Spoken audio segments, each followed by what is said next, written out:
kali ini kita akan bahas konsep wilayah dan perwilayahan. Pasti kamu sudah sering dengar kata wilayah. Contohnya wilayah pantai, wilayah gunung, wilayah pedesaan, wilayah perkotaan, wilayah Indonesia, wilayah Asia. Nah, namun apa sih arti wilayah? Nah, apakah ruangan ini juga termasuk wilayah? Nah, daripada bingung, yuk kita bahas.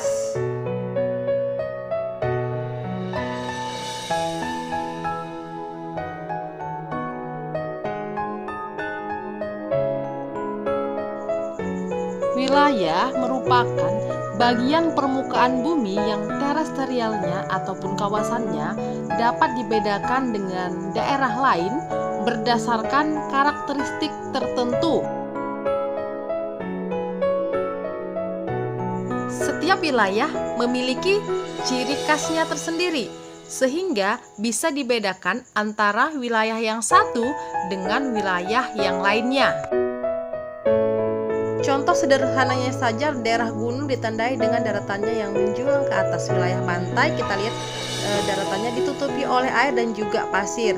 Daerah pantai kita merasa gerah kepanasan, di daerah pegunungan kita akan merasakan dingin menggigit. Satu wilayah dibedakan dengan wilayah lainnya berdasarkan karakteristik pembeda ataupun aspek geografi. Aspek geografi ada dua, aspek fisik dan sosial. Aspek fisik itu terdiri dari iklim, fauna, flora, dan yang lainnya. Aspek non-fisik atau sosial terdiri dari pemukiman atau industri dan lain-lain. Pantai dan gunung dibedakan oleh aspek fisik. Industri dan pemukiman dibedakan oleh aspek sosial.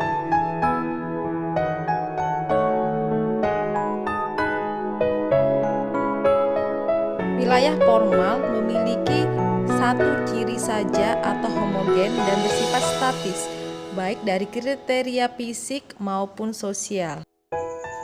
Daerah dataran rendah ini ciri khasnya adalah banyaknya wilayah pertanian.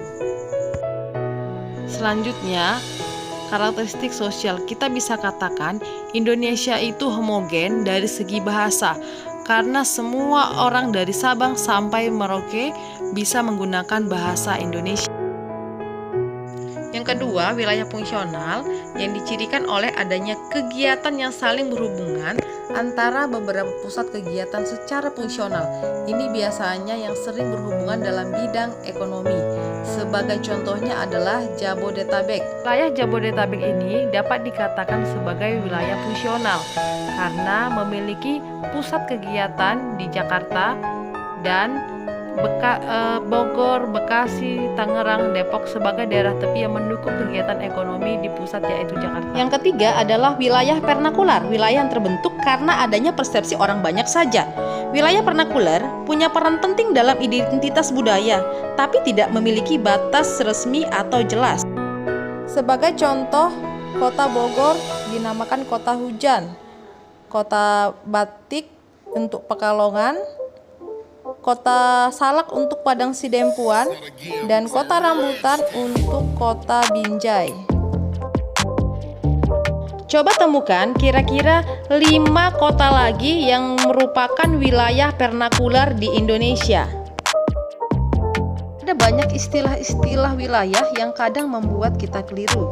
Nah, yang pertama ini ruang. Ruang merupakan bagian muka bumi yang belum memiliki klasifikasi apapun.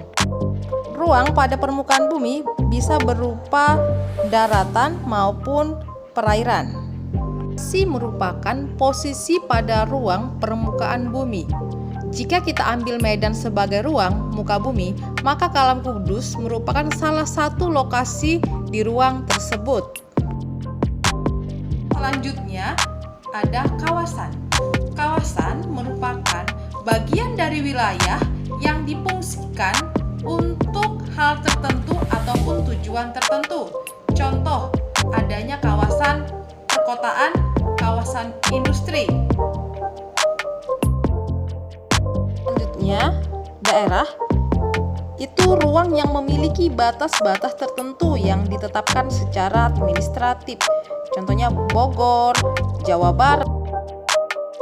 Negara Kesatuan Republik Indonesia juga memiliki batas-batas wilayah administratif. Demikianlah pertemuan kita hari ini. Sampai ketemu di pertemuan berikutnya. Salam sehat.